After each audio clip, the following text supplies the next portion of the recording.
Hey, home builder, John here, your friendly remote CPA. And now that we've talked a little bit about financial reporting, I want to run through some things that you should be looking at on a weekly and or monthly basis.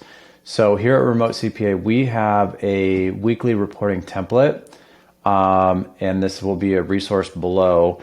There's some instructions that go through our workbook. We'd like you to drop in an AP aging, your cash forecast. We use a lead sheet as a way of summarizing the jobs. And then we also have a job template sheet, which is essentially an export of the Buildertrend budget. But it enables us to enter comments over to the side. So that's really helpful. That's one feature that Buildertrend is lacking. We don't have a way of adding notes or comments when we approve a budget overage or when we're expecting more bills to roll in. And then we also want to take a look at our fixed costs. So we do an export from QuickBooks for the company financials. And then that's about it. But in case you weren't aware, you can export the job by job budgets in Buildertrend using this button up here. So I would have someone on your team build a reporting package for you every so often, weekly or monthly, export each and every job. It takes a little bit of time, and then they can combine them all into, the job template sheet. And then you can evaluate your performance. Also, I know that we went through this previously, but I just want to remind you, if you go to reports and you go to profit and loss by customer, you should be able to tie your expenses exactly to the job in Buildertrend. So we have total cost $2,015.99. And that's exactly what we have in Buildertrend. So those should be the same. That tells you your integration between QuickBooks and Buildertrend is working, and the reconciliation feature in QuickBooks is doing you a favor. It means that all of the bank transactions have been captured. I will say it is more common for these numbers to differ than not. Unfortunately, it's just really difficult to get that integration exactly correct. So congratulations if you're able to pull that off. And unfortunately, most home builders don't realize these numbers differ until it's too late, until they're already having the wrap-up conversation with their homeowner client, and they could be leaving thousands of dollars on the table if they have paid for allowances that have been booked through QuickBooks and not integrated into BT, or even vice versa. But QuickBooks is our Bible as far as it links with our bank account. It makes sure that all transactions are classified to each and every job. And then Buildertrend gets it in a nice format that we can analyze and discuss with the client. But what's more is we also want to look at reports that gauge the overall health of your company. And for that, I'm going to switch into our QuickBooks sample client or sample file that has a little bit more data in it. So one moment. Okay, so I'm in a sample QuickBooks file, no live client data, and I just want to run through some of the reports that you should be taking a look at. If you were to only look at one report every month, it should be your profit and loss statement. If you scroll to the bottom and you look at your net income and it's negative, that is a warning sign that you cannot operate in this manner indefinitely. So you need to take corrective action. Along those lines, though, it is possible for a company that has positive net income to run out of cash, and vice versa. It is possible for a company that has a negative net income, aka a net loss. They might be totally fine. It all depends on a few other factors, but this is your biggest metric. You need to be profitable. And so, like I said, if you're only going to look at one report per month, it should be this one. And in our QuickBooks file, we should have a section for the income, and it will total the income right here. So in this sample file, they made $10,000 this year. And then your cost of goods sold, those should be everything that you've purchased, and recorded in Buildertrend. There's really no value of breaking it down by all of the cost codes on your company's P&L statement, because when you're looking at things at such a high level, it doesn't really matter which materials you've purchased for which job sites. Those are captured in Buildertrend, and those should all be estimated out correctly. Now, if you get to a situation where you have a negative gross profit, we're going to have a different discussion, because you need to at least have a positive gross profit in order to cover your overhead, and you're always going to have some overhead. So this needs to be a nice, healthy, positive number.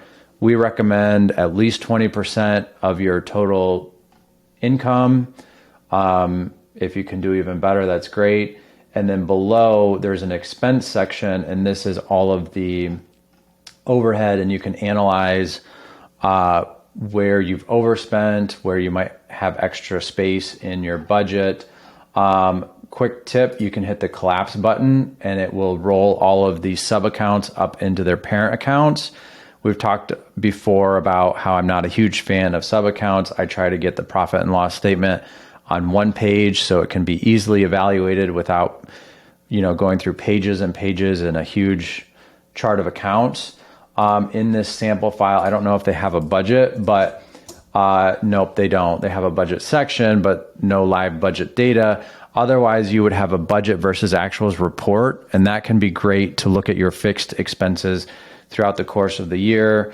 Hopefully you're making an annual budget for your company overhead. How much are you spending on your office rent, your office supplies? Are you taking employees out to lunch? Are you going to trade shows and conferences to continue learning? And how is that lining up with your expectations for the year? Now, the next most important report you should be looking at is your balance sheet. First of all, just asking yourself if it makes sense. If you open up your balance sheet and your total bank accounts show as a negative number, but you know that you have a positive amount in your checking account, you've got some big problems. We need to talk through some things. Chances are you've got uncleared items on your reconciliation, because those items will still play a role in your financial reports, even if they are left uncleared on your reconciliation. So that's why it's so critical to address those uncleared items, because otherwise you might be looking at reports that are wrong. The other thing to watch out for, if you've got a number in undeposited funds, that is a warning sign. That means someone may have misunderstood the undeposited funds functionality. It really exists just to combine bank deposits that may have been made together. I tried to compare it to your pocket. When you take a deposit to the bank, say for example, two homeowners pay you for their invoices on the same day. One writes you a check for $10,000. The other writes you a check for $5,000. You put those checks in your pocket and you drive to the bank. Well, as you're driving, your pocket is undeposited funds. And when you get to the bank, you hand both of those checks to the teller, and they deposit them in the bank all at once, and you see $15,000 as a deposit on your bank statement. Now, QuickBooks isn't smart enough to know that there were two checks that went into that deposit. So that's where this undeposited funds function comes in handy. You can open up the bank deposit, and you can select both of the checks that you've received, and you can record that deposit on whatever day it happened. Also, you can record fees that are taken out by entering a negative number. So that's handy when you're using Buildertrend WePay online payments. Except Buildertrend WePay online payments usually creates a separate journal entry for the fee. So you can check that box, and the total deposit should match to your bank statement. So also on your balance sheet, you want to take a look at your AR, your AP. Are there things on there that are too old? When you look at your financials in the accrual accounting method, it's going to factor in all of your payables and receivables. If you look at them with cash only. It's going to exclude AP and AR. So the balance sheet is the number 2 most important report to review. I would say number 3 and number 4, equally important, the AR, aging, because if you've got invoices that are old, that are uncollected, you need to address them. So you either need to find out if that homeowner is going to pay you. If not, we need to go ahead and take that loss, write it off, and be done with it. Because these AR balances play a role in your profit and loss report. So you could have a false sense of profitability when you're not actually profitable if you have stale items on your AR. And the same goes with AP. You don't want to think you are losing money when you're not. Inaccuracy is bad. It makes everyone weaker. So make sure you're looking at your AP aging. And we usually find items that are old all the time. There's always 91 and older. And a lot of times they're credit card transactions that have been mistakenly entered as bills, and they've already been settled. And somehow now your total expenses are overstated because you basically have double entry. So then you can take a look at your statement of cash flows. I'm always in favor of all business owners getting in here and using these reports to their maximum. This is the greatest asset of QuickBooks, but the statement of cash flows is often commonly misunderstood. So it's tracking the change in all of your balance sheet accounts to tell you whether you have increased or decreased your cash.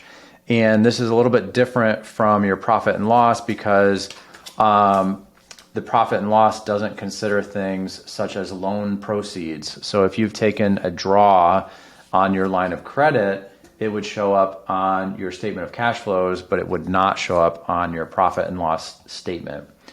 There's a few other things you can do. You can create a lot of custom reports within QuickBooks, and you can determine whether or not you'll share them with your team. And they also have some set management reports that you can utilize, but these tend to be best only after you've customized them.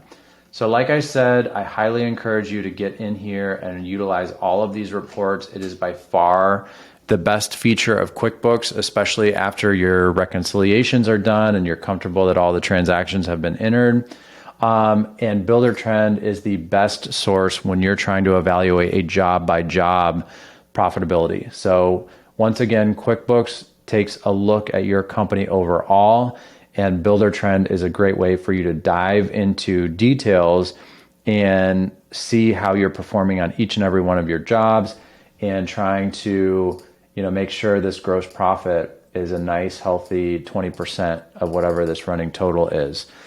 So that's the overview on financial reporting. As always, thanks for watching and have a great day.